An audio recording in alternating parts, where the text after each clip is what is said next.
Go find your basket of fruit and pick out an apple you think looks good. Now, using a sharp cutting knife, carefully cut the apple at a slight diagonal so that it slices right through the center of the apple core. While we're here, let's save 2 of the seeds because we'll be needing them later. Now that we've got our 2 halves, let's take the side that still has the bottom attached and place it face down on a cutting board.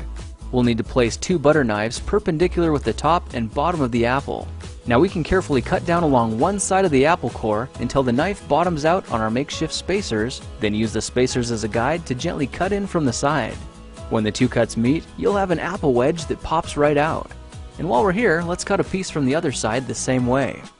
Now our goal with these is to cut out 3 more L-shaped wedges about a 1/4 inch thick. And this time, rather than cutting in sideways toward your fingers, try turning the piece over so you can cut downward and meet the first cut at the bottom. Now with a little wiggle, a new apple wedge should break free.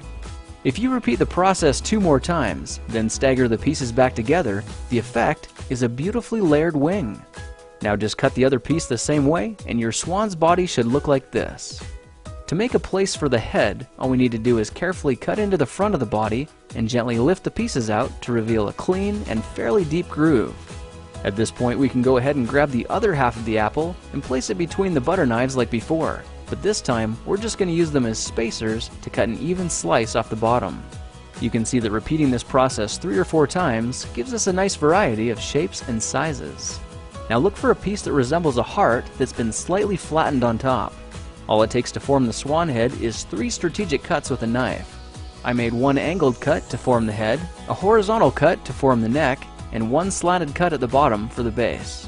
Now you should be able to see how this is coming together, and to clean it up a bit, just use your knife to round off the sharp edges. All that's left now is to place the apple seeds where you think the eyes should go, then use the side of a butter knife to press them firmly into position. When both eyes look good, simply drop the neck into place, and you're done. You've just created a beautiful and decorative apple swan.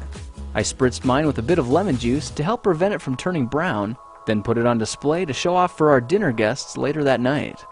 If you try using different apples, you'll get a nice contrast of colors, and every bird will look a little bit different.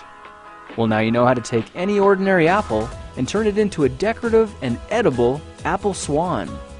If you like this project, perhaps you'll like some of my others. Check them out at thekingofrandom.com.